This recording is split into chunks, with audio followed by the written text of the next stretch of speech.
Halo geng, ketemu lagi di Desa Loyang. Dan ya, jadi kemarin saya dan rekan-rekan teknisi lainnya pindahan server ya dari gedung yang lama ke gedung yang baru gitu.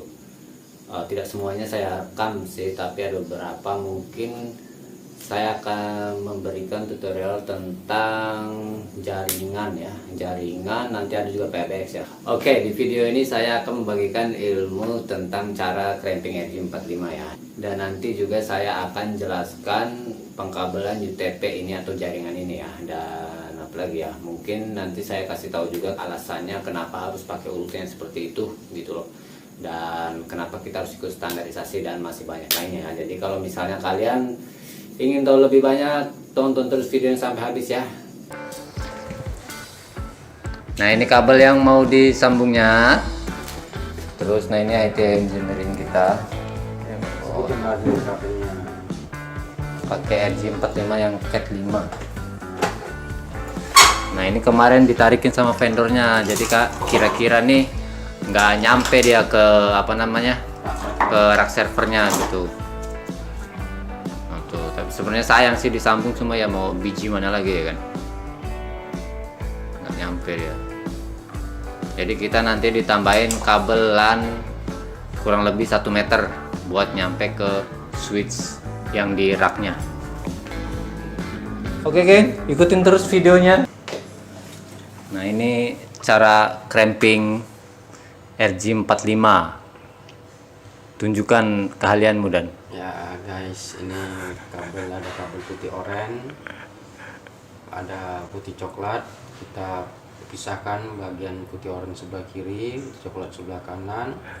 Baru kita buka yang hijau ini guys, biar lebih gampang. Yang hijau ini pisah guys ya, yang hijaunya ke sebelah sini, yang putih hijaunya ke sebelah sini. Yang biru putih ini kita balikin, biru duluan baru putih biru. Setelah itu baru kita satuin ya guys, kita goyang-goyang biar dia rata. Jadi urutannya kayak mana? Ya kayak gitu tadi baru saya jelasin. Putih oranye, putih hijau biru, putih biru hijau, putih coklat coklat. Nah, kenapa harus gitu Bang? Ya udah hukum malamnya kali. Nah gitu dia geng, bikinnya tuh. Terus diratain ya. Ya kita ratain guys. Ini RJ45 nya guys.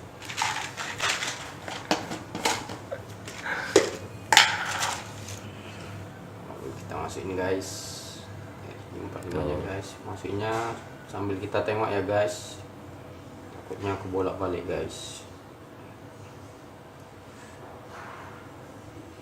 Masih sama guys, ukur ya, kita dorong guys.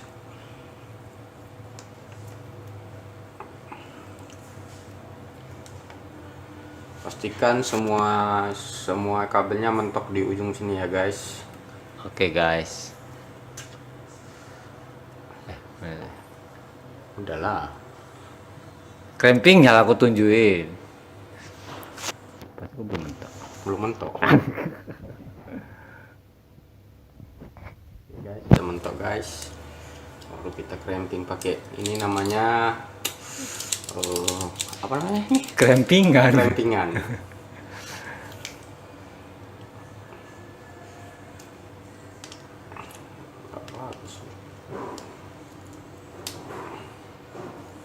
Ya, sambil di cramping sambil ditekan ya guys, biar tembaganya ini mentok guys ya, semuanya pastikan mentok.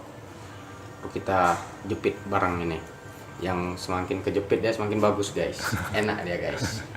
Nah, Oke guys. oke guys, Oke. pastikan crampingannya juga guys, kabelnya guys nggak ada yang keluar ya guys ya, semua birunya ini di dalam guys ya. Oke. Biar dia kejepit kuat dia guys. Oke guys, dah. Oke guys. Oke geng, nanti itu di cramping satunya lagi ya, maksudnya ujung dari ujungnya gitu. Pokoknya intinya kalian udah tahu lah ya. Oke, tonton terus videonya. Oke, itu dia tadi cara cramping RJ45 nya yang dibawakan oleh Bung Dani. Thanks Bung. Oke, sedikit tambahannya. Jadi pengkabelan jaringan atau kabel UTP itu ada dua jenisnya ya, yaitu yang pertama strike, terus yang kedua sama cross. Jadi strike ini digunakan untuk apabila kalian ingin menghubungkan dengan device yang berbeda ya. Maksudnya gini, contohnya tuh kalau misalnya kalian mau menghubungkan dari komputer atau laptop ke switch atau router gitu. Terus misalnya kalau kalian ingin menghubungkan dari switch ke router, pokoknya dia jenisnya tuh yang berbeda ininya, apa namanya, level atau jenis device-nya tuh berbeda. Dan untuk pengkabelannya itu urutan kabel warnanya, yang di ujungnya nih, yang di ujung satunya ini dia pakai standarisasi yang T568A, dan yang ujung satunya itu pakai sama pakai sama ya. Jadi dia apa namanya, ujung RJ45 ini harus sama gitu. Jadi biar apa namanya ya, biar terkoneksi. Jadi antar beda level atau beda device itu baru dia mau berhubungan. Dan untuk urutan kabel warnanya itu, yaitu kita pakai terserah ya, ada yang T568B tapi ujung duanya ini harus sama gitu. Misalnya ini putih oranye, putih hijau, biru, putih biru, hijau, putih coklat. Nah ini juga harus sama, putih oranye, putih biru, hijau, putih apa tadi lupa, putih coklat. Nah jadi harus sama. Jadi baru kalau misalnya berbeda, nanti device kalian bisa sih terhubung walaupun berbeda. Misalnya ini ya pakai T568A, yang ini T568B, tapi saya nggak tahu ya, saya pernah coba duanya ini berbeda, dihubungkan dengan device yang berbeda, dan itu masih terkoneksi, tapi itu dalam jarak kurang dari 10 meter. Saya nggak tahu kalau misalnya lebih dari 10 meter dia masih terkonek atau enggak. Nah kalian kalau penasaran coba aja nanti di rumah ya. Oke, terus yang kedua ada namanya pengkabelan cross ya. Nah kalau cross ini dia jika kalian ingin menghubungkan dari komputer ke komputer lagi, maksudnya yang selevel ya, atau device-nya tuh sama. Misalnya kalau kalian ingin menghubungkan dari switch ya ke switch lagi gitu, dari router ya ke router lagi gitu. Jadi pokoknya levelnya yang sama atau device-nya yang sama. Dan itu untuk urutan kabelnya kita pakai yang T568A, dan ujung satu laginya T568B ya. Atau kalau misalnya nggak ngerti, kalau misalnya T568A itu urutannya putih hijau, putih oranye biru, putih biru oranye, putih coklat. Dan kalau yang T568B itu putih oranye, putih hijau biru, putih biru hijau, putih coklat. Nah nanti itu wajib ya, soalnya kalau kalian ujungnya sama nih atau dibikin strike, terus menghubungkan dari apa namanya komputer ini misalnya ke komputer yang satunya, itu nggak akan connect gitu, nggak akan saling berhubungan, dia salah server maksudnya beda lah gitu ya. Oke, mungkin dari tadi saya ngomong T568A, T568B apa sih itu. Nah oke, kita bahas selanjutnya. Jadi standar pengkabelan warna kabel jaringan atau UTP yang kita gunakan selama ini yaitu mengikuti standarisasi dari T568A dan T568B. Dan kenapa kita harus ikut standar tersebut? Ya karena standar tersebut tuh sudah diperhitungkan sama para ahlinya, atau di apa namanya ya udah diteliti lah gitulah ya, udah diteliti. Dengan menggunakan urutan tersebut, kabel yang kita gunakan itu akan menghantarkan sinyal sepanjang 100 meter tanpa mengurangi kualitas sinyal tersebut gitu. Nah gitu dia. Jadi para ahli itu ya ngasih standarisasi nggak asal-asalan atau cuma iseng doang gitu ya, pasti ada alasannya dan mereka sudah menelitinya gitu. Oke, nah terus bisa nggak ya kalau misalnya kabelnya tuh kita acak-acakin, kita bikin kreativitas urutannya gitu, misalnya putih coklat, putih hijau, putih biru, putih oranye.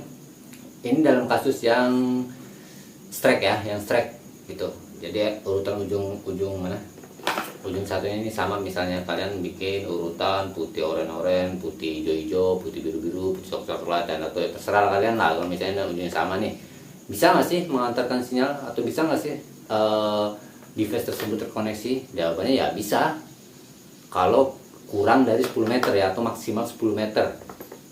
Nah kalau 10 meter tuh bisa dia bisa. Tapi kalau misalnya kalian mengkoneksikannya misalnya 20 meter nih atau 11 meter 12 meter. Nah itu nanti pasti ada aja masalahnya ya, entah itu nanti pas di ping time out atau apa nanti ada tanda kuningnya di lambang internet, di lambang jaringannya itu, terus ada pokoknya macam-macam lah, pasti nggak kuat dia. Soalnya udah ini ya, apa namanya ya, udah diteliti lah dari para ahli, jadi ya ikut aja lah ya kan, nggak usah kreatif kali. Ya pokoknya itu sih, kayak jadi gitu ya. Sampai sini kalian paham kan? Dengan penjelasan aneh yang muter-muter itu, ya mudah-mudahan paham ya. Kalau misalnya nggak paham, ya tonton lagi aja videonya. Oke, kalau misalnya masih nggak paham juga, tonton ulang, komen di bawah ini. Nanti sebisa mungkin saya jawab pertanyaannya ya. Dan terus apalagi, mungkin segitu aja sebenarnya. Kalau untuk penjelasan kabel ini dan jaringan, tentang jaringan ini masih banyak sekali ya. Cuma karena keterbatasan waktu ya, apa misalnya ini nih kabel nih, ini kan kabel nih ada tipenya tuh, ada cat 4, cat 5, cat 6. Nah itu apa gitu gunanya, maksudnya apa kelebihan cat 5, apa kelebihan cat 6 gitu. Dan RG juga, RG45 ini juga ada yang murah, ada yang mahal gitu. Dan masalah merek juga berpengaruh banget itu. Jadi sebenarnya masih banyak sekali yang harus dijelaskan untuk masalah jaringan, dan ini mungkin basicnya aja ya, dan ya ini apa ya, semoga bermanfaat sih, semoga bermanfaat dan menambah wawasan lah minimal ya kan. Jadi udah segitu aja mungkin dari saya, channel Desa Loyang. Dan apa ya, biasalah jangan lupa di subscribe, di like, terus di share ya, di share ke teman-teman kalian, supaya teman kalian ikut pintar juga. Jangan lu aja yang pintar ya kan. Oke, Daniel kan. Ya sudah gitu aja. Assalamualaikum warahmatullahi wabarakatuh. Bye bye.